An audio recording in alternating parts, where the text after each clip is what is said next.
राधे राधे। घटोत्कच का वध किसने किया था?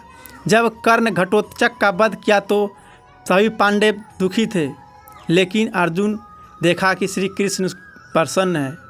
श्री कृष्ण के कहने पर ही भीम घटोत्कच कर्ण से युद्ध करने गया था। महाभारत में कौरव और पांडवों के बीच युद्ध चल रहा था।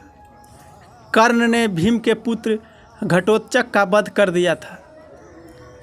जब घटोत्कच का वध हुआ तो सभी पांडव दुखी थे, लेकिन अर्जुन ने देखा कि श्री कृष्ण प्रसन्न है।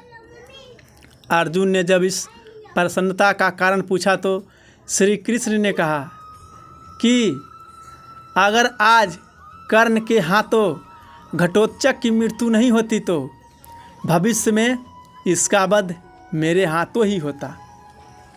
श्री कृष्ण के कहने पर भीम पुत्र घटोत्कच कर्ण से युद्ध करने गया था।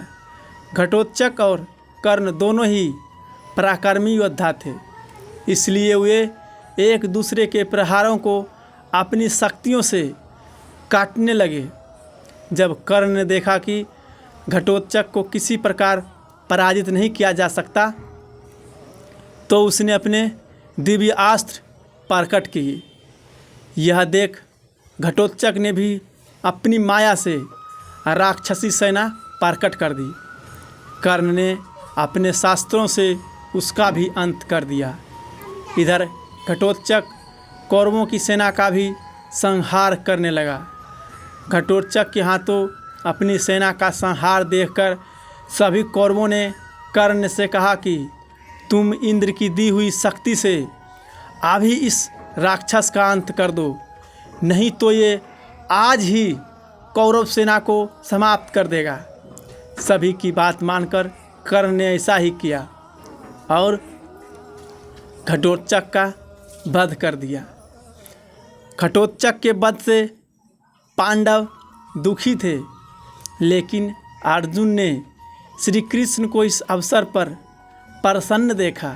उसने कृष्ण से पूछा कि वे घटोत्कच की मृत्यु पर प्रसन्न क्यों दिख रहे हैं। कृष्ण ने कहा कि कर्ण के पास इंद्र के द्वारा दी गई दिव्य शक्ति थी।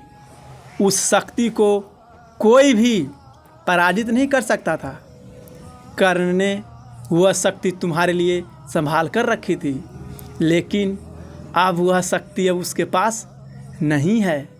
ऐसी स्थिति में तुम्हें उससे अब कोई खतरा नहीं है।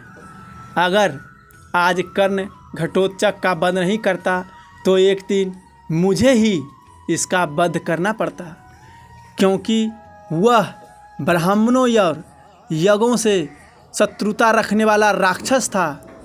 तुम लोगों का प्रिय होने की वजह से ही मैंने अब तक इस